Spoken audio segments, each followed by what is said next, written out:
안녕하세요. 닥터 꼬집입니다.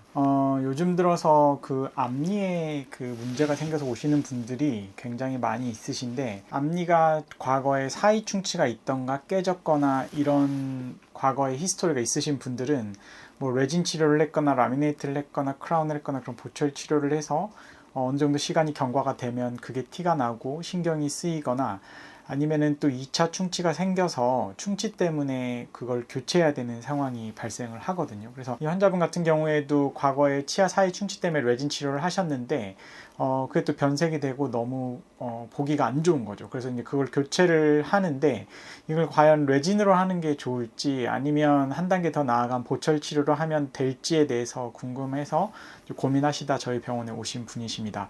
한번 이 케이스 보시면 앞니 치료에 고민이 있으신 분들에게 도움이 될 것 같습니다. 한번 꼬집어 보겠습니다. 네, 예전에 앞니 레진이 떨어진 것 같아요 라고 이제 고민을 하시다가 이제 오셨는데, 아프지는 않죠. 이런 분들은 대부분 이제 아파서 오시게 되면 이제 굉장히 이제 늦게 오신 경우는 이제 통증이 발생을 할 수가 있어요. 하지만 이 환자분 같은 경우 이제 3년 전에, 불과 이제 3년밖에 못 쓰긴 하셨네요. 3년 전에 다른 병원에서 했던 앞니 레진이 떨어진 것 같아요.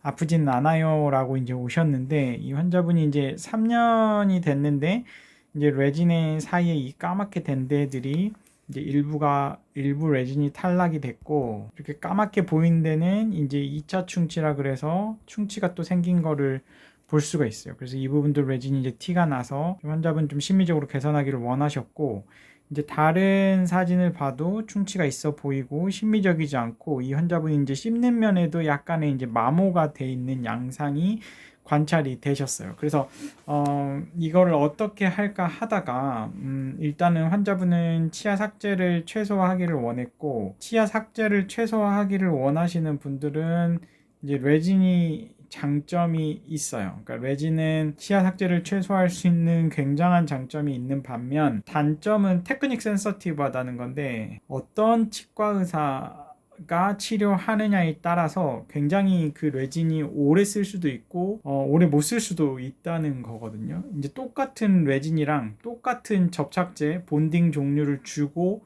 어떤 사람에게 레진을 하라고 시켰을 때 어떤 사람이 하느냐가 굉장히 중요하다. 어떤 테크닉으로 하느냐가 그 레진의 예우를 결정을 한다는 이야기예요. 그래서 이제 환자분들이 레진 치료 여긴 얼만데 저긴 얼마지? 뭐 이런 식으로 가격 비교를 해서 결정을 한다고 하면 그거는 정말 오산인 것 같고요. 그래서 어쨌든 레진이라는 건 굉장히 장점을 갖고 있는 재료지만, 어떤 치과 의사가 하냐에 따라서 오래 쓸지 못 쓸지 이게 결정이 된다라고 보시면 될 것 같아요. 그래서 이제 레진 과거에 했던 데를 일단은 다 이렇게 걷어내는 작업을 먼저 했어요. 그래서 이제 이렇게 다 걷어내고, 되도록이면 이 바깥쪽, 이 외부에서 접근하는 것보다 입천장 쪽에서 접근을 하는 게 환자분에게 더 유리해요. 그러니까 치과 의사 입장에서는 당연히 바깥쪽에서부터 입술 쪽에서 접근을 하는 게 더 쉽지만, 입천장 쪽으로 접근을 해야 이제 충치 제거를 할 때 바깥쪽 면이 조금이라도 본인 치아가 남김으로 인해서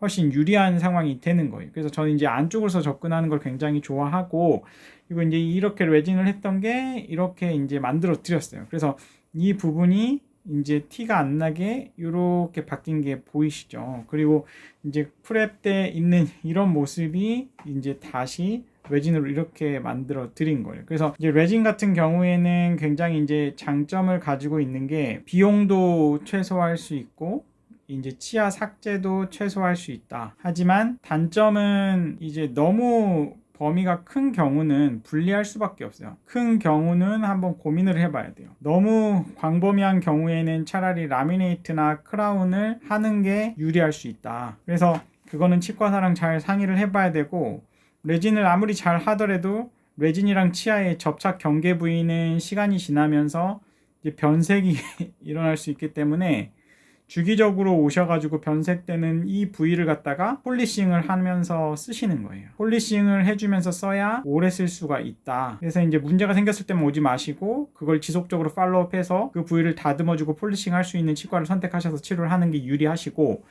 실은 이쪽 부분에 바깥쪽 면을 갖다가 제가 약간 삭제하는 게 조금 그래서 이 부분이 너무 레진으로 한 거랑 치아 한 거 사이가 티가 나요. 그래서 이제 이런 부분들은 이제 한 번에 레진이 끝날 수 있지만 이제 한 번에 끝내는 것보다는 한 일주일 정도 후에 체크업을 다시 한번 하거든요. 왜냐면 이게 레진이라는 게 항상 치아랑 사이 경계 부위를 다듬는 폴리싱 과정이 필요한데 이제 환자 수도 많기도 하고 이 색깔 변화가 이제 구강 내에 여러 가지 침이나 이제 수분이 묻었을 때 이 레진 색깔이랑 이제 치아의 색깔이 약간 변하시는 분들이 있기 때문에 이게 일주일 뒤 아니면 몇 주, 2, 3주 뒤에 이 색깔이 자연스러운지를 좀 판단을 하고 이제 티가 어느 정도 나는지를 봐서 필요하면은 쉐이드 수정, 색깔 수정을 할 수도 있고 모양 수정을 할 수도 있어요. 그래서 보통 레진을 필링하는 날, 충전하는 날이 있고 그 다음 한 일주일이나 2주일 있다가 폴리싱하는 날, 다듬는 날이 따로 있다고 생각을 하시면 될 것 같고 한 번에 끝낼 수도 있지만 한 2번에서 3번 정도에 나눠서 레진 치료를 조금 마무리를 하면 조금 더 퀄리티가 좋은 레진 치료를 할 수가 있다 라고 보시면 될 것 같습니다.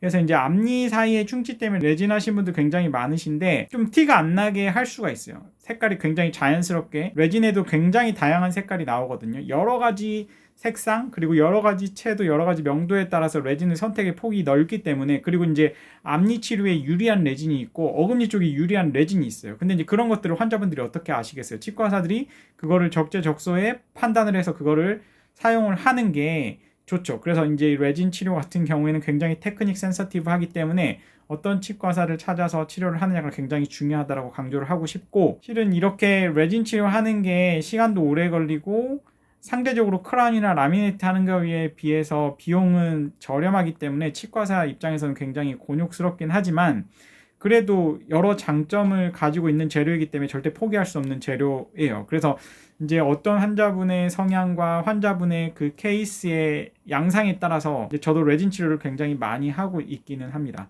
그래서 앞니 치료, 사이 치아 충치 때문에 아니면 외상 때문에 과거에 레진을 했는데 그게 변색이 되신 분들은 레진을 교체해야 되는 시점에 있으신 분들은 조금 고민을 하시고 어떤 게 레진으로 다시 하는 게 나을지 아니면 라미네이트나 크라운 같은 보철 치료를 하는 게 나을지 본인의 상태에 맞는 치료를 선택을 하시면 될 것 같고 또 이게 주기적으로 치과에 오실 수 있는 경우와 오지 못하는 그런 여러 가지 상황이 있잖아요. 환자의 사정에 따라서 어떤 재료가 선택할지에 따라서 조금 유리한 게 다르기 때문에 그 부분을 잘 생각해서 선택하시면 후회 없는 치료가 될 것 같습니다. 이 영상이 도움이 되셨다고 하시면 닥터꼬집 치과 DM 좋아요, 구독 꼭 요청드립니다. 감사합니다.